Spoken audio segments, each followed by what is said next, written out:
আসসালামু আলাইকুম। আপনাদের সবাইকে কোটা টেস্টের পক্ষ থেকে আজকের লাইভে স্বাগতম জানাচ্ছি।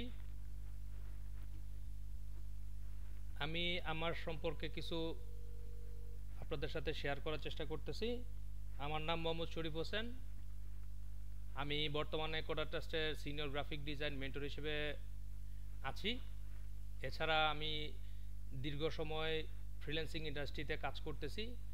তো অলরেডি আমি ফাইবার মার্কেট প্লেসে টপ রেটেড সেলার হিসেবে কাজ করতেছি এবং আমি থাউজেন্ডসের মতো ফাইবারে প্রজেক্ট কমপ্লিট করছি এবং 500 বায়ারের কাজ করছি। এছাড়া আজকে যেই টপিকের উপর আপনাদের আলোচনা করা হবে সেই টপিকের উপরও আমি কন্টেস্ট উইন করেছি অনেকগুলো। তাছাড়া আমি বাংলাদেশের সরকারি অনেক প্রজেক্টও কাজ করেছি, যেমন হার পাওয়ারে কাজ করেছি, এলইডিবিতে কাজ করেছি। এছাড়া বর্তমানে আমি মাসিক ভিত্তিতে অনেকগুলো কোম্পানির কাজ করতেছি, কয়েকটা কোম্পানির কাজ করতেছি। এই হচ্ছে মোটামুটি আমার সম্পর্কে বায়োডাটা বা আমার সম্পর্কে কিছু তথ্য আপনার সাথে শেয়ার করলাম। তো আমার এই দীর্ঘ অভিজ্ঞতা থেকে আমি যেটুকু অভিজ্ঞতা অর্জন করতে পেরেছি, কন্টেস্ট উইনিং করার জন্য কোন জিনিসগুলা আমাদের জন্য সহায়ক এবং কোন জিনিসগুলো আমাদের জন্য গুরুত্বপূর্ণ ভূমিকা পালন করে এবং কোন জিনিসগুলো আমাকে হেল্প করেছে কন্টেস্ট উইনিং করার জন্য, সেই জিনিসগুলাই আপনাদের সাথে শেয়ার করার জন্য আজকের লাইফে আমি আছি। তো আশা করি আপনারা সম্পূর্ণ লাইফটি এনজয় করতে পারবেন এবং এই লাইফটি আপনাদেরকে অনেক বেশি হেল্পফুল করবে যারা কন্টেস্ট উইনিং করে মার্কেট প্লেস থেকে ইনকাম করার জন্য প্রস্তুতি নিয়েছেন বা স্কিল ডেভেলপ করেছেন, কিন্তু উইনিং করতে কিছু কিছু সমস্যার সম্মুখীন হচ্ছেন। তাদের জন্য আজকের লাইফটি অনেক হেল্পফুল হবে। তো চলুন আর কথা না বাড়িয়ে আমরা সরাসরি মূল আলোচনা চলে যাই যে কিভাবে আমরা কন্টেস্ট উইন করতে পারি। ঠিক আছে?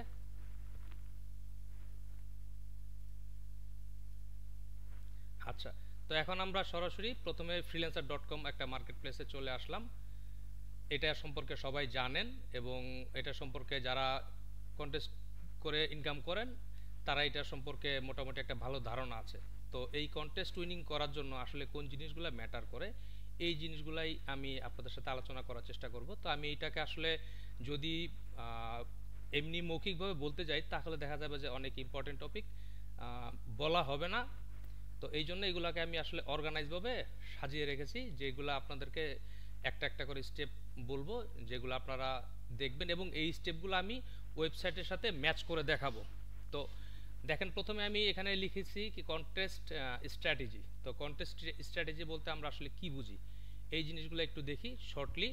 প্রথমে আমি একটা পয়েন্ট লিখছি কি find contest posted 1 to 3 hours ago. এর মানে হচ্ছে এমন একটা কন্টেস্ট খুঁজে বের করার চেষ্টা করুন যে কন্টেস্টটা 1 থেকে 3 ঘন্টা আগে পোস্ট করা হয়েছে। আচ্ছা, 2, pick ones with less than 10 entries. এর অর্থ হচ্ছে এমন একটা কন্টেস্ট পিক করুন যে কন্টেস্টটা 10টার নিচে এন্ট্রি সাবমিট করা হয়েছে। এন্ট্রি সাবমিট করা হয় নাই এমন না, এন্ট্রি সাবমিট করা হয়েছে সেটা হচ্ছে ফিউ এন্ট্রিস, 10-এর নিচে অথবা 10-এর কিছু উপরেও হতে পারে।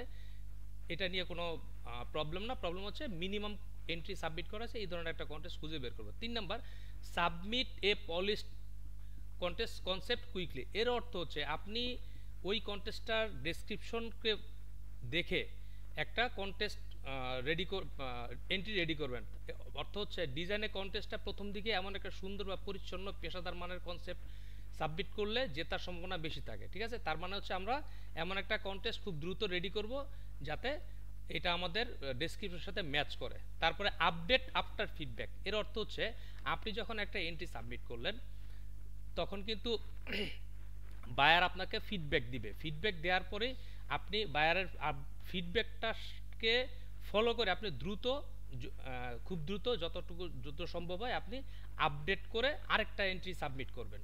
আচ্ছা, এখানে একটা ইম্পর্টেন্ট কথা উল্লেখ থাকে যে ফিডব্যাকটা আপনার এন্ট্রিতেও দিতে পারে বা অন্যের এন্ট্রিতেও দিতে পারে।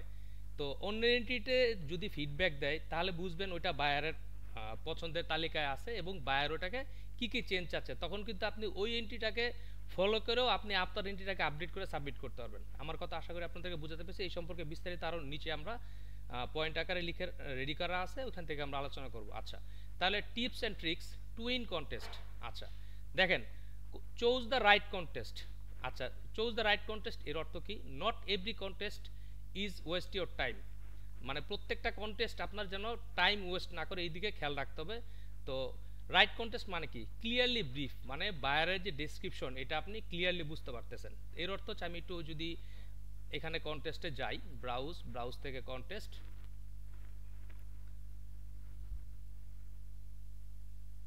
কন্টেস্টে আসার পর আমি একটা কন্টেস্ট এমনি ওপেন করলাম। ওপেন করার পরে দেখেন এখানে যেই বায়ারের ডেসক্রিপশনটা আছে, মানে আমি কি করব তার একটা সম্পূর্ণ নমুনা দেয়া আছে এবং কিছু ফাইল সাপোর্টিং দেয়া আছে। এইগুলোর উপর বেসিস করে বায়ার কি মানে চাইছে এই জিনিসটা আপনি পড়ে বুঝবেন যে আসলে আপনি বায়ারের যে রিকোয়ারমেন্ট সেটা আপনি ক্লিয়ারলি বুঝতে পারতেছেন কিনা। এটা হচ্ছে এক নাম্বার, ক্লিয়ার ব্রিফ। আচ্ছা, high rating or feedback from contest holder. আচ্ছা, এর অর্থ হচ্ছে যেসব এই কন্টেস্ট হোল্ডার ফিডব্যাক দেয় এমন ধরনের কন্টেস্ট। আচ্ছা, 3 নাম্বার হচ্ছে হায়ার বাজেট, এবং যাতে কন্টেস্টের বাজেটটা হায়ার থাকে। হায়ার বাজেট বলতে কি, আমরা এখানে আসলে দেখি যেমন এই কন্টেস্টটা কি 750 ইউরো, সো এটা হচ্ছে একটা হায়ার বাজেটের কন্টেস্ট। তো এরকম অনেক কন্টেস্ট আছে, আমরা এখান থেকে দেখলে বুঝতে পারবো হায়ার বাজেটের কন্টেস্ট। আবার হায়ার বাজেটের কন্টেস্ট আমরা এখান থেকে ফিল্টার করেও দেখতে পারবো হায়ার প্রাইস। আবার ওল্ডেস্ট প্রাইস মানে যেটা হচ্ছে পুরাতন কন্টেস্ট, লোয়েস্ট প্রাইস যেটা হচ্ছে কম বাজেটের কন্টেস্ট, ফিয়েস্ট এন্ট্রি যেটা হচ্ছে কম এন্ট্রি, তারপরে এখানে লাস্টে আছে কি মোস্ট এন্ট্রিস যেটাতে হচ্ছে প্রচুর এন্ট্রি দেওয়া থাকে। ঠিক আছে, তো এখান থেকে লেটেস্ট এন্ট্রিস নর্মালি আমরা সিলেক্ট রাখবো এবং এখান থেকে আমি কন্টেস্টগুলো খুঁজে বের করার চেষ্টা করব। লেটেস্ট এন্ট্রি হচ্ছে একদম সবার শেষে যে এন্ট্রিটা এখানে দেওয়া হয়েছে। আচ্ছা, এরপর আমাদের যে পয়েন্ট আছে তার মানে প্রথম পয়েন্ট হচ্ছে কি আমাদের একটা রাইট কন্টেস্ট খুঁজে বের করতে হবে। আচ্ছা, দ্বিতীয়, study the brief like a professional. আপনি ব্রিফটাকে একটা প্রফেশনাল মতো পড়বেন। Many designers just look at the title, don't do that. এর অর্থ হচ্ছে বেশিরভাগ ডিজাইনাররা কি করে, জাস্ট কন্টেস্টটা ওপেন করার পর টাইটেলটা পড়েই আপনি এন্ট্রিতে চলে যায় বা এন্ট্রি তৈরি করার জন্য চলে যায়। সেটা আসলে করা যাবে না। আমাকে যে কাজটা করতে হবে সেটা আমরা দেখি, কেয়ারফুলি চেক ব্র্যান্ড স্টাইল। আপনি যেই কন্টেস্টটার জন্য কাজ করবেন সেই কন্টেস্টটার ব্র্যান্ড স্টাইল সম্পর্কে অ্যানালাইসিস করবেন, কালার সম্পর্কে অ্যানালাইসিস করবেন। রিকোয়ারমেন্ট বলতে বোঝাচ্ছি সাইজ, ফরম্যাট, লেআউট, মানে ওই এন্ট্রিটার সাইজ কী হবে, তারপরে ফরম্যাটটা কি থাকবে, লেআউটটা মানে ডিজাইন স্টাইলটা কেমন হবে এটা। তারপর হচ্ছে টার্গেট অডিয়েন্স, মানে এই যে ডিজাইনটা সেটা লোগো হোক, ব্যানার হোক, বিলবোর্ড হোক, এই ডিজাইনটা টার্গেটেড অডিয়েন্স কারা, কিডস বা শিশু বাচ্চারা, না মধ্যবয়সীরা, না কি বলবো আর কি সিনিয়ররা, না ছেলেরা, না এরকম টার্গেট অডিয়েন্সকে আপনি বোঝার চেষ্টা করবেন, অ্যানালাইসিস করার চেষ্টা করবেন। ঠিক আছে, তার মানে দাঁড়ালো study the brief like a professional. আপনি বাইরে যে ব্রিফটা আছে, এখানে যে ব্রিফটা আছে দেখেন আমি কন্টেস্টে যে ওপেন করেছিলাম, এই ব্রিফটাকে আপনি প্রফেশনালি পড়ার চেষ্টা করবেন। ঠিক আছে, প্রফেশনালি পড়বেন, পড়ার পর আপনি বোঝার চেষ্টা করবেন এই জিনিসগুলো কি জিনিসগুলো। Number 1 brand style, colour, requirement, target audience. ঠিক আছে, এরপরে এখানে একটা উল্লেখযোগ্য বিষয় আমাদের আছে, যেমন প্রত্যেকটা কন্টেস্ট এন্ট্রির এখানে দেখেন কিছু জিনিস আমাদের খেয়াল রাখতে হবে। যেই কন্টেস্টগুলোতে গ্রান্টেড এই সিম্বলটা থাকবে না, ঠিক আছে, গ্রান্টেড সিম্বল থাকলে কি এই কন্টেস্টটার জন্য যে বাজেটটা, এই বাজেটটা অলরেডি freelancer.com এ সাবমিট করা হয়েছে।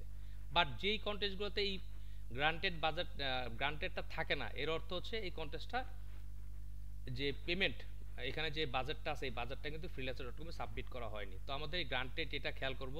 দ্বিতীয় দেখেন আরেকটা আছে আর্জেন্ট। এই যে আর্জেন্ট, এটা হচ্ছে কি একদম খুব দ্রুত, মানে 24 ঘন্টার মধ্যে এই কন্টেস্টটা টাইম শেষ হয়ে যাবে, এটা as early as possible buyer complete করে দিবে। আচ্ছা, এরপর আরেকটা জিনিস হচ্ছে সিল্ড। এই তিনটা জিনিস ইম্পর্টেন্ট, আরও অনেকগুলো ফিল্টারিং পয়েন্ট আছে। তো এই তিনটা আমার কাছে খুব বেশি ইম্পর্টেন্ট মনে হয়েছে, সেই তিনটা আপনাদের সাথে আলোচনা করার চেষ্টা করতে। সিল্ড, এই কন্টেস্টটার মধ্যে যেই ডিজাইনগুলো এন্ট্রি দেওয়া হয়েছে এই এন্ট্রিগুলো কিন্তু কেউ দেখতে পারবে না, শুধুমাত্র আপনি দেখবেন আর আপনি যার জন্য ডিজাইন করছেন অর্থাৎ বায়ার তিনি দেখতে পারবে, এছাড়া অন্য কেউ এন্ট্রি দেখতে পারবে না। বাট যেই কন্টেস্টগুলোতে এই সিল লেখাটা নাই এই কন্টেস্ট ডিজাইন কিন্তু সবারটা দেখতে পারবে। ঠিক আছে, তো সবচেয়ে ইম্পর্টেন্ট যে পয়েন্ট খেয়াল রাখতে হবে সেটা হচ্ছে প্রত্যেকটা কন্টেস্ট যেগুলোতে গ্রান্টেড এই লেখাটা আছে আমরা এইটাতে পার্টিসিপেট করব, এটা আমরা খেয়াল রাখবো। ঠিক আছে, আচ্ছা এরপর আমরা পরের পয়েন্টে চলে যাচ্ছি।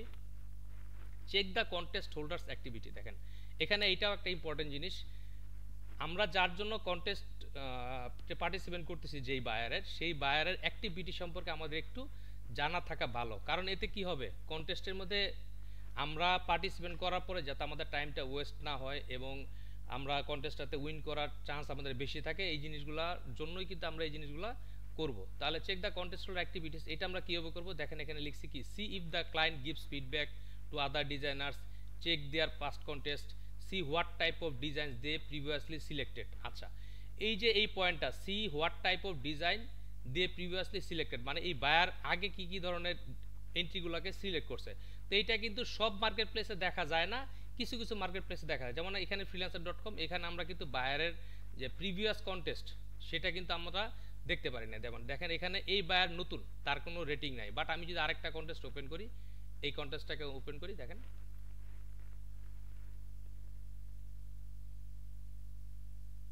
এখানে বায়ারের যে অ্যাক্টিভিটি, এটা হচ্ছে 50 ইউরোর একটা কন্টেস্ট। এই দেখেন এখানে যদি আমি মাউস পয়েন্টার নিয়ে আসি, বায়ারের অ্যাক্টিভিটিস দেখতে পারতেছি পাস্ট 3 মান্থস, লাস্ট 3 মান্থে সে কয়টা কন্টেস্ট এখানে সে মানে করেছে এবং শেষ করছে। বাট এখানে দেখেন পাস্ট 3 মান্থসের নাই, বাট পাস্ট 12 মান্থে সে একটা কন্টেস্ট এখানে ওপেন করছে এবং একটা কন্টেস্ট সে ক্লোজ করছে। ঠিক আছে, তো এইভাবে করে বায়ার অ্যাক্টিভিটি দেখবো। এবং এখানে দেখেন এই বায়ারটা কত পুরানো, অক্টোবর 2014। তারপর হচ্ছে এই বায়ারটা কোন দেশের, এইগুলা দেখলাম। এরপর আমরা কি করবো, এন্ট্রিতে চলে যেয়ে দেখবো যে এখানে কতগুলো এন্ট্রি দেওয়া হয়েছে, যেমন 59টা এন্ট্রি দেওয়া হয়েছে। তো এখানে দেখেন 59টা এন্ট্রি দেওয়া হয়েছে, বায়ার এখন পর্যন্ত কি কোনো এন্ট্রিতে ফিডব্যাক দেয়নি, অর্থাৎ রেটিং দেয়নি। এই দেখেন এখানে 5 স্টার দেওয়া আছে, কিন্তু কোনো এন্ট্রিতে রেটিং দেওয়া হয়নি। ঠিক আছে, তো এই জিনিসগুলো আমরা খেয়াল করব, কারণ রেটিং দিলে কিন্তু আমরা ধারণা বুঝতে পারি যে এই বায়ারটা কোন ধরনের ডিজাইনগুলো আসলে চাচ্ছে, কোন ধরনের ডিজাইনগুলো তার ভালো লাগতেছে বা কোন ধরনের ডিজাইনগুলো সে নিবে। কারণ রেটিং কিন্তু বায়ার মাল্টিপল এন্ট্রিতে দিবে, বাট ফাইনাল করবে সে একটা এন্ট্রি। আবার অনেক কন্টেস্টে আছে মাল্টিপল এন্ট্রিও বায়ার উইন করায়, একাধিক এন্ট্রি উইন করায়। ঠিক আছে, তো বায়ার একাধিক এন্ট্রি উইন করাক বা একটা এন্ট্রি উইন করাক, তার রেটিং থেকে আমরা খুঁজে বের করার চেষ্টা করব বায়ারের কোন ধরনের মানে এন্ট্রিগুলো পছন্দ বা বায়ার কোন ধরনের এন্ট্রিগুলো চাচ্ছে। ঠিক আছে, এবং এন্ট্রির ভিতর যদি আমরা ঢুকি, এরকম যে কথাটা প্রথম দিকে বলছি, অন্যের এন্ট্রিতে ঢুকে আমি দেখব। যেমন এখানে যদি বায়ার কোনো কমেন্ট করে এই এন্ট্রিতে, ঠিক আছে, আপনি রেটিং যাদেরকে রেটিং দিছে বায়ার 4 স্টার 5 স্টার, ওদের এন্ট্রিগুলোতে এরকম ক্লিক করে ঢুকবো, ঢুকে দেখবে এখানে কোনো বায়ারের ফিডব্যাক আছে কিংবা নাই। ঠিক আছে, যদি থাকে দেখব, দেখে আমি ওই ফিডব্যাকটাকে ফলো করে আমি আমার এন্ট্রিটাকে আপডেট করব। আমি আমার এন্ট্রিতেও ফিডব্যাক বায়ার দিতে পারে, আবার আরেকজনের এন্ট্রিতেও ফিডব্যাক দিতে পারে। তো এইভাবে খেয়াল করে আমি কিন্তু আমার যে এন্ট্রিটা সেটাকে আপডেট করব। আচ্ছা, এরপর আমরা আবার এখানে চলে যাই। তাহলে চেক দ্য কন্টেস্টর অ্যাক্টিভিটি, এই সম্পর্কে আশা করি সবাই মোটামুটি বুঝতে পারতেছেন। আচ্ছা, be early but not too early, মানে হচ্ছে দ্রুত করুন বাট খুব দ্রুত না। যেমন এটার অর্থ আমি বোঝাতে চাইছি, submitting entry helps you get seen before the contest is crowded. ঠিক আছে, এর অর্থ কি, যে কন্টেস্টটা ক্রাউড, মানে ক্রাউড বলতে আমরা কি বুঝি, যেখানে অনেক লোকের সমাগম। এখানে তো যেহেতু অনেক লোকের ব্যাপার না, এখানে হচ্ছে ডিজাইনের সমাগম। তো অনেক এন্ট্রি পড়ার আগে আমি আমার এন্ট্রিটা সাবমিট করব। তাহলে এখানে দেখেন get seen before the contest is crowded, কন্টেস্টটা ক্রাউডেড হওয়ার আগে আমি আমার ডিজাইনগুলোকে সাবমিট করার চেষ্টা করব। রিসিভ ফিডব্যাক আর্লি, যাতে আমি দ্রুত কন্টেস্টটাতে এন্ট্রি সাবমিট করার পরে বায়ারের ফিডব্যাকটা আমি দ্রুত পেয়ে যাই। এরপরে improve your design based on the feedback, বায়ারের ফিডব্যাকের উপর বেস করে আপনি আপনার এন্ট্রিটাকে আপডেট করবেন। এখানে আমরা কি এটার দ্বারা কি বলতে চাইছি, যেমন এখানে দেখেন আমরা এন্ট্রিগুলোকে আসলাম, এখানে বায়ার যদি কমেন্ট নাও করে, বাট আমি কিন্তু রেটিং দেখলে বুঝতে পারবো, কাউকে দিচ্ছে 5 স্টার, কাউকে দিচ্ছে 4 স্টার, কাউকে দিচ্ছে 2 স্টার, কাউকে দিচ্ছে 1 স্টার। তো যাদেরকে ভালো রেটিং দিচ্ছে সেই রেটিংগুলোকে আমি খেয়াল করে সেই রেটিং ইংলিশে যে এন্ট্রিটা আছে বা ডিজাইনটা আছে, ওই ডিজাইনগুলো আমি একটু দেখব যে ডিজাইনগুলো কেমন। এবং আমার এন্ট্রিটাতে যদি রেটিং দিয়ে 5 স্টার দেয়, তাহলে তো বুঝতে পারলাম আমারটাও তার পছন্দের তালিকায় আছে। তো যদি আমার রেটিংটা এরকম 2 স্টার হয় বা 1 স্টার হয়, তখন আমি কি করব, এই যাদেরকে 5 স্টার দেওয়া হয়েছে ওই এন্ট্রিগুলোকে খেয়াল করে আমি আমার মতো করে আরেকটা ডিজাইন করব। ঠিক আছে, এটাই আসলে এখানে আমি বোঝাতে চাইছি যে improve your design based on the feedback. ঠিক আছে, তাহলে be early but not too early, এটার অর্থ আশা করি আপনারা বুঝতে পারতেছেন যে আমি যত দ্রুত সম্ভব ডিজাইন সাবমিট করব, বাট খুব দ্রুত না, যেমন ফার্স্ট এন্ট্রি দিলাম আমি, ব্যাপারটা এরকম না, ঠিক আছে। আচ্ছা, তারপর হচ্ছে make your entry stand out.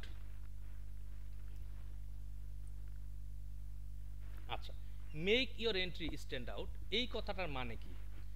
তো কোনো একটা এন্ট্রিকে খুব সুন্দরভাবে আমাকে সাবমিট করতে হবে। এটা কেন?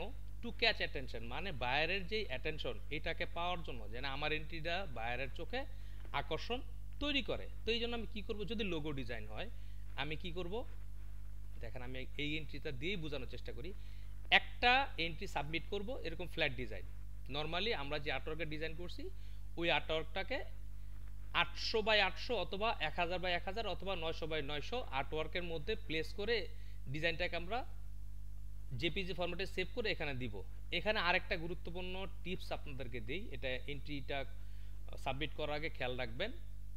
আর্টওয়ার্কের চাইতে আমাদের যে লোগোটা থাকবে সেটা 50% জায়গা দখল করবে। মানে এরকম না যে এইখান থেকে শুরু করবেন এই পর্যন্ত এসে শেষ করবেন, এন্ট্রিটা এত বড় হওয়ার দরকার নাই। এন্ট্রিটা এই আর্টওয়ার্কে যতটুকু জায়গা তার 50%, দ্যাট মিনস এটা যদি আর্টওয়ার্কটা এইখান থেকে এখানে দূরত্ব 1000 পিক্সেল হয়, আপনার এন্ট্রিটা লেন্থে বা উইডথে থাকবে হচ্ছে 500 পিক্সেল, বাট হাইটে কম বেশি হতে পারে। হাইটটা ডিপেন্ড করে আপনি শিফট অল্টার প্রেস করে যখন সমানুপাতিকভাবে ছোট বা বড় করবেন সে অনুযায়ী হবে। কিন্তু উইথটা আপনি 500 নেবেন যদি আপনার আর্টওয়ার্কটা 1000 হয়, আর যদি উইথটা 400 নেবেন যদি আর্টওয়ার্কটা হয় 800, উইথটা আপনি 450 নেবেন যদি আপনার আর্টওয়ার্কটা নেন 900x900। আশা করি আপনারা বিষয়টি বুঝতে পারতেছেন। আচ্ছা, তাহলে আপনারা একটা এন্ট্রি দিবেন হচ্ছে এরকম ফ্ল্যাট আর্টওয়ার্কে, আরেকটা এন্ট্রি দিবেন হচ্ছে কি মোকআপ করে। মোকআপ বলতে আমি কোনটা বোঝাতে চাইছি, দেখেন এখানে কোনো এন্ট্রি মোকআপ করা, আচ্ছা এটা না, আমি এই এন্ট্রিতে চলে যাচ্ছি। এইটা এখানে দেখেন কোনো এন্ট্রিতে এইগুলাকে জাস্ট ফ্ল্যাট এন্ট্রি দেওয়া হয়েছে, এটাতে মোকআপ করা হয়নি। মোকআপ করে আপনি রিয়েলিস্টিক এই লোগোটা কোথায় ব্যবহার করবে যদি বাইরের ডেসক্রিপশন থেকে আপনি ক্লিয়ার হয়ে থাকেন, তাহলে আপনি ওইটাকে ওই রকম কোনো একটা মোকআপের মধ্যে করবেন। যেমন লোগোটা যদি রেস্টুরেন্ট লোগো হয় তাহলে আপনি রেস্টুরেন্টের যেখানে লোগোটা ব্যবহার করা এরকম একটা মোকআপ খুঁজে বের করে রেস্টুরেন্টের মোকআপ ইউজ করবেন। আশা করি আপনারা বুঝতে পারতেছেন। আচ্ছা, সেকেন্ডলি আপনি খেয়াল করেন, এখানে চলে আসে আবার লোগোর জন্য মোকআপ লেবেল, যদি লেবেল ডিজাইন হয় তাহলে আপনি লেবেলটা কোথায় ব্যবহার করা হবে সেই রকম একটা রিয়েলিস্টিক বোতল বা প্রোডাক্ট খুঁজে বের করবেন এবং ওইটার উপর লেবেলটাকে মোকআপ করবেন। তাহলে মোকআপ করে একটা এন্ট্রি দিবেন আর মোকআপ ছাড়া ফ্ল্যাট একটা এন্ট্রি দিবেন। আর্টওয়ার্কের মধ্যে জাস্ট জেপিজি ইমেজটা রেখে একটা এন্ট্রি দিবেন। ফ্লায়ার একইভাবে ফ্লায়ারের একটা দিবেন হচ্ছে রিয়েলিস্টিক মোকআপের মধ্যে এন্ট্রি, আরেকটা দিবেন কি ফ্ল্যাট ডিজাইনটা। সেম টি শার্ট ডিজাইনের মধ্যে একটা এন্ট্রি দিবেন মডেল সহকারে, আরেকটা এন্ট্রি দিবেন ফ্ল্যাট ডিজাইন। আশা করি আপনারা এই জিনিসটা সম্পর্কে ক্লিয়ার আইডিয়া পাচ্ছেন। Make your entry stand out, ঠিক আছে। তো স্ট্যান্ড আউট এন্ট্রি বলতে আমি বোঝাতে চাইছি একটা দিবেন কি ফ্ল্যাট এন্ট্রি, একটা দিবেন হচ্ছে মোকআপ করে এন্ট্রি। আবার এইরকম না freelancer.com এ আপনি শুধু একটাই মোকআপ ইউজ করতে পারেন, একটা ডিজাইন আপনি কিন্তু 2-3টা মোকআপে করেও প্রেজেন্ট করতে পারেন, কারণ মূল উদ্দেশ্য কি আমাদের বায়ারের অ্যাট্রাকশনটাকে ক্যাচ করা, ঠিক আছে। তাহলে আমরা, কারণ অনেক বায়ার আছে, আপনাদেরকে ফ্ল্যাট এন্ট্রিটা কেন বললাম, অনেক বায়ার আছে বলেই দে আগে নো মোকআপ রিকোয়ার্ড, বা আপনি ডিজাইনটা মোকআপে দিবেন না, ফ্ল্যাট দিবেন, কারণ তারা র ডিজাইনটা দেখতে চায়, ঠিক আছে। আবার অনেক বায়ার মোকআপ পছন্দ করে। যেহেতু আমরা যদি বায়ারের আগে থেকে ইনস্ট্রাকশন পেয়ে থাকি যে বায়ার এটাকে মোকআপ ছাড়া নর্মালি ফ্ল্যাট ডিজাইন দেখতে চাইছে, তাহলে তো আমরা আর্টওয়ার্কের মধ্যে যে ডিজাইনটা করব ওইটাই আমি সাবমিট করব। আর যদি বায়ার এইভাবে আলাদাভাবে উল্লেখ না করে সেই ক্ষেত্রে আমরা কি করব, একটা আর্টওয়ার্কের মধ্যে ডিজাইন করে সেটাকে সাবমিট করব, আবার একটা মোকআপের মধ্যে করব। এবং মোকআপ যদি আমার পক্ষে সম্ভবপর হয় আমি 2-3টা মোকআপে করে 3টা এন্ট্রি দিলাম মোকআপে, একটা দিলাম হচ্ছে ফ্ল্যাট। তো এটা লোগোর ক্ষেত্রেও করতে পারেন, লেবেলের ক্ষেত্রেও করতে পারেন, ফ্লায়ারের ক্ষেত্রেও করতে পারেন, টি শার্টের জন্য করতে পারেন। এরকম যে ধরনের কন্টেস্টগুলো আছে ওইটার সাথে সামঞ্জস্যপূর্ণ মোকআপগুলো দিয়ে আপনি এন্ট্রিটাকে সাবমিট করবেন, যাতে বায়ার বুঝতে পারে তার ডিজাইনটা রিয়েল লাইফে কেমন লাগবে, ঠিক আছে। আচ্ছা, এইখানে আরেকটা পয়েন্ট, অ্যাড ভ্যারিয়েশন। এই যে কথাটা একটু আগে বলছি, to catch attention make variation. ভ্যারিয়েশনটা আপনি কীভাবে করবেন, দেখেন আপনার ডিজাইনটাকে মাল্টিপুল কালার ভ্যারিয়েশন করতে পারেন। যেমন আপনি একটা লোগো ডিজাইন করছেন, দেখেন এই এন্ট্রিটাতে আমরা কি আছে, যদি বায়ারের নির্দিষ্ট কালারের কথা বলা না থাকে, ঠিক আছে, সেই ক্ষেত্রে আপনি মাল্টিপুল কালার ভ্যারিয়েশন করতে পারেন। যেমন দেখেন এখানে এই লোগোটাকে এই যে একটা কালার দেওয়া হয়েছে, এই একটা কালারে দেওয়া হয়েছে, ঠিক আছে, এই একটা কালার দেওয়া হয়েছে, কয়টা, একটা দুইটা তিনটা, এরকম আপনি আপনার একটাই ডিজাইন বাট আপনি কি মাল্টিপল কালার ভ্যারিয়েশন করে তিনটা এন্ট্রি দিতে পারেন, ঠিক আছে। এটা হচ্ছে ভ্যারিয়েশন করে এন্ট্রি দিতে পারেন। তারপর হচ্ছে লেআউট ভ্যারিয়েশন। লেআউটটা তো আসলে লোগোর জন্য না, লেআউটটা হচ্ছে আপনার লেবেলের জন্য বা ফ্লায়ারের জন্য আপনি বিভিন্ন ধরনের লেআউট মানে ডিজাইন স্টাইল চেঞ্জ করে আপনি সাবমিট করতে পারেন। যেমন একটাই টেক্সট বা ইনস্ট্রাকশন বাট আপনি দুইটা বা তিনটা ডিজাইন করে দিতে পারেন। তারপরে কি বলা আছে, ফন্ট অপশন। আমরা যেই ফন্টগুলো আছে, যারা ফন্টের ক্লাসিফিকেশন সম্পর্কে খুব ভালো ধারণা আছে তারা জানেন যে ফন্ট পেয়ারিং বলে একটা কথা আছে। তো আপনার ডিজাইনটাকে আপনি প্রথমে একটা ফন্ট পেয়ারিং দিয়ে ডিজাইন করলেন, এরপর আরেকটা ফন্ট পেয়ারিং দিয়ে ডিজাইন করলেন, এরকম দুইটা বা তিনটা ফন্ট পেয়ারিং দিয়ে ভ্যারিয়েশন করে আপনি দিতে পারেন। এরপর আরেকটা দেখেন, ডিজাইন স্টাইলটাকে আপনি মিনিমাল স্টাইলও করতে পারেন, আবার বোল্ড ভার্সন করতে পারেন। মিনিমাল স্টাইল কি, যেগুলো হচ্ছে আপনার চিকন বা একটু ক্লাসিক টাইপ ফন্ট, ওই ক্লাসিক টাইপ ডিজাইন ওইগুলোকে স্টাইলে করতে পারেন, আবার বোল্ড ভার্সনের মধ্যেও করতে পারেন, ঠিক আছে। তো এরকম আপনি মাল্টিপল ভ্যারিয়েশন করেও কিন্তু আপনি এটি সাবমিট করবেন, এতে আপনার উইনিং করার চান্সটা বেড়ে যাবে, কারণ বায়ারের অ্যাট্রাকশন আপনি অর্জন করতে পারবেন বা বায়ারের চোখে আপনার ডিজাইনটা পড়বে। আপনি যদি একটাই ডিজাইনকে কালার ভেরিয়েশন, সবচেয়ে এখানে যেই চারটা পয়েন্ট বললাম এর মধ্যে সবচেয়ে আমার কাছে যেটা ইম্পর্টেন্ট পয়েন্ট বা বেশি কাজে লাগছে সেটা হচ্ছে কালার ডিজাইন স্টাইল একটাই, আপনি মাল্টিপল কালার করলে বায়ার অ্যাট্রাকশন পাওয়ার সম্ভাবনা সবচেয়ে বেশি থাকে, ঠিক আছে। মানে ডিজাইন একটা, আপনি মাল্টিপল কালার করবেন, ঠিক আছে। আর লেআউট ভ্যারিয়েশন এগুলো করবেন, কিন্তু এইটা মানে এই চারটা পয়েন্টের মধ্যে যদি বলা হয় কোনটা সবচেয়ে বেশি ইফেক্টিভ, আমি বলবো এটা ইফেক্টিভ। তো আশা করি সবাই এই জিনিসটা বুঝতে পারতেছেন। আচ্ছা, এরপরে কি, write a strong entry description. এটা দ্বারা আমি কি বোঝাতে চাইছি, এখানে দেখেন আমরা যে প্রত্যেকটা এন্ট্রি সাবমিট করছে, এখানে তো বিভিন্ন মানুষ এন্ট্রি সাবমিট করছে, আপনিও মনে করেন এখানে একটা এন্ট্রি সাবমিট করছেন। এন্ট্রি সাবমিট করার পরে আপনি এন্ট্রির ভিতরে ঢুকেন, এখানে এসে আপনি কিছু লিখবেন। কি লিখবেন, this is my entry based on your description, design is fully editable and vector format, if you need any kind of changes or update I will provide, and all format of files will be provided। এই কথাটা লিখে আপনি এখানে enter করবেন, এখানে আপনার কমেন্টটা থাকবে। আবার দেখবেন অনেকে এই কমেন্টটাই, শর্ট ডেসক্রিপশনটাই, এই লোগো ডিজাইনটার এই নিচে এসে ছোট্ট করে লিখে দেয়, এখানেও লিখে দেয় আবার এখানেও লিখে দেয়। আচ্ছা, এখানে লিখে দিলে সুবিধাটা কি দেখেন, আপনি যখন আর্টওয়ার্কের মধ্যে ডিজাইনটা করে নিচে এসে ছোট করে লিখে দিবেন, তখন কিন্তু এই এন্ট্রিটাতে যখনই বায়ার স্ক্রল করবে এই এন্ট্রিটার নিচেই কিন্তু লেখাটা দেখতে পাবে, তখন কিন্তু বায়ার এই লেখাটার প্রতি অ্যাট্রাক্ট হয়ে হয়তো তখন সেই এন্ট্রিতে ক্লিক করে এখানে যে পড়লো, ডিজাইনটাও দেখলো এবং এখানে লেখাটা পড়লো, ঠিক আছে। তো এইভাবে করে আমি কিন্তু আমার এন্ট্রিটাকে বায়ারের চোখে আকর্ষণীয় করে তুলতে পারি। আচ্ছা, এরপরে watch what other designers are submitting. আচ্ছা, এটা অর্থ বুঝাতে চাইছি, আমি তো এন্ট্রি সাবমিট করলাম এবং আদার্সরা কী কী ডিজাইন সাবমিট করতেছে। যেমন এখানে যেহেতু কোনো রেটিং নাই, তো আমি খেয়াল করব আদার ডিজাইনাররা কী কী ডিজাইন সাবমিট করতেছে, সেখানের থেকে আইডিয়া নিয়ে আমি আরও কিছু ভ্যারিয়েশন, দুইটা বা তিনটা ভ্যারিয়েশন করে সাবমিট করব, যেহেতু এখানে বায়ারের কোনো কমেন্ট পাচ্ছি না। আবার এখানে আপনাদের একটা গুরুত্বপূর্ণ কথা বলে দিই, অনেক বায়ার কি করে, রেটিং দেয় না, ঠিক আছে, বাট ইন্ডিভিজুয়াল এন্ট্রিতে ঢুকে কমেন্ট করে থাকে। তো এইটা আপনি এমনি এন্ট্রিগুলোতে এরকম করে যদি স্ক্রল করেন এবং ওপেন করেন, আপনার লাকিলি যদি এন্ট্রিটা চোখে পড়ে যায় বা যে বায়ার কি আপডেট চাইছে, তখন আপনি আপডেট করতে পারেন। এটা লাকিলি, তবে নর্মালি আপনি চোখে না পড়ার সম্ভাবনা বেশি, কারণ কোন এন্ট্রিটাতে বায়ার রেটিং দিচ্ছে। যেমন এই ডিজাইনটাতে দেখেন, আমি আপনাদেরকে একটু আগে যে কথাটা বললাম যে ডিজাইনটাকে আপনি ছোট করবেন, দেখেন এই ডিজাইনটা উনি এতই বড় করছে, যার কারণে দেখেন পুরো ডিজাইনটাই দেখতে সমস্যা হচ্ছে, ঠিক আছে। তো এই জন্য আপনারা এন্ট্রিগুলোকে আমি যেভাবে বলছি সেই জিনিসগুলো খেয়াল করে কাজগুলো করবেন, ঠিক আছে। আর যেটা বললাম, অনেক বায়ার কি করে, রেটিং না দিয়ে ডিরেক্টলি এন্ট্রির মধ্যে যে কমেন্ট করে, ঠিক আছে। তো ওইটাও আপনি খুঁজে বের করার চেষ্টা করবেন। তাহলে watch what other designer submitting, এটা দ্বারা আমি আসলে এই জিনিসটা বোঝাতে চাই। ইমপ্রুভ আফটার ফিডব্যাক, যেটা আপনাদের বলছি যে আপনার রেটিং দেওয়ার পরে আপনার এন্ট্রিতে দেখ বা আদার অন্য কারো এন্ট্রিতে বায়ার ফিডব্যাক দেখ, সেটার উপর ভিত্তি করে আপনি খুব দ্রুত আপডেটেড যে এন্ট্রিটা এটা সাবমিট করবেন। আচ্ছা, স্টে কনসিস্টেন্ট। আচ্ছা,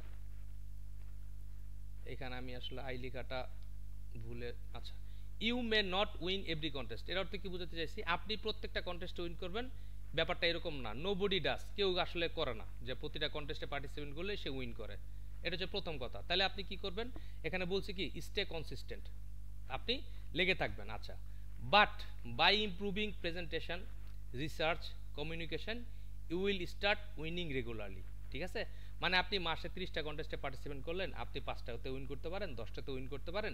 এটা কখন ঘটবে, যখন আপনি রেগুলারলি এখানে কাজ করবেন, যেটাকে বলা হয়েছে স্টে কনসিস্টেন্ট। এবং এখানে কীভাবে কাজ করবেন, আপনার ডিজাইনটাকে ইমপ্রুভ করবেন। কি কি সেক্টর ইমপ্রুভ করবেন, প্রেজেন্টেশন করার ক্ষেত্রে ইমপ্রুভ করবেন, রিসার্চ করার ক্ষেত্রে ইমপ্রুভ করবেন, কমিউনিকেশন করার ক্ষেত্রে ইমপ্রুভ করবেন।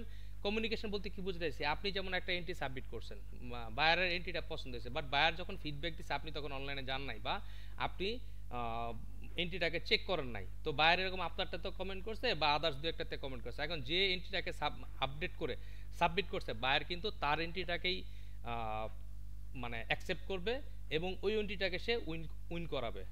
তাহলে আপনি কিন্তু উইন করার সুযোগ ছিল, শুধুমাত্র কমিউনিকেশন মেনটেন না করার কারণে আপনি কিন্তু দেখা যাচ্ছে এন্ট্রিটাতে যে আপডেট ইনস্ট্রাকশন দেওয়া হয়েছে আপনি ওটাকে ফলো করেননি, আর এন্ট্রিটাকে আপডেট করে সাবমিটও করেননি।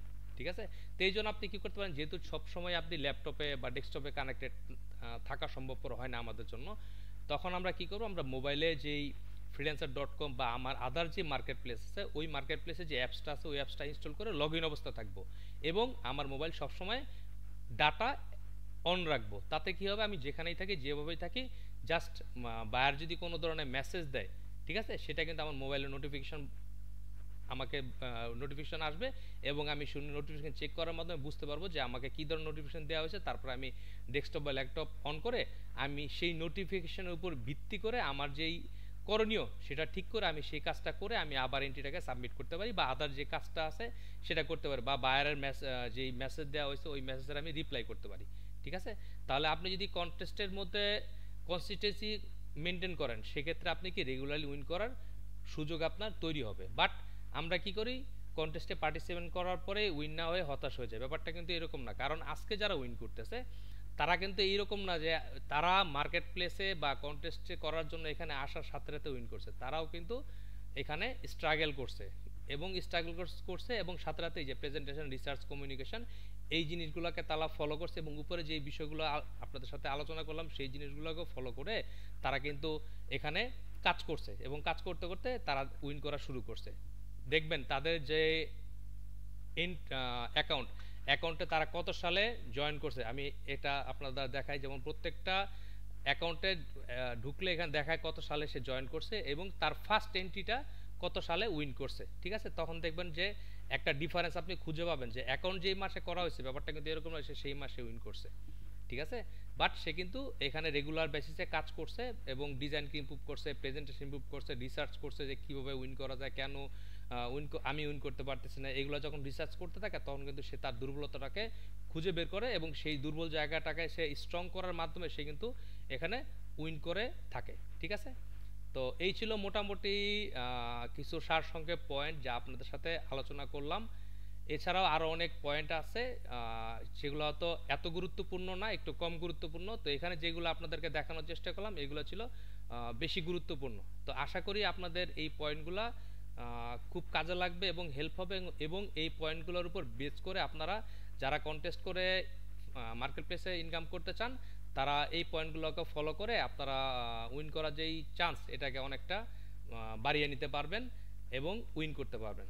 ঠিক আছে, তো সবাইকে ধন্যবাদ আজকের মতো। আশা করি আপনাদের আজকের লাইভটা অনেকের কাজে লাগবে। তো আসসালামু আলাইকুম, সবাই ভালো থাকবেন। আবার পরবর্তী কোনো লাইভে আপনাদের সাথে দেখা হবে। খোদা হাফেজ।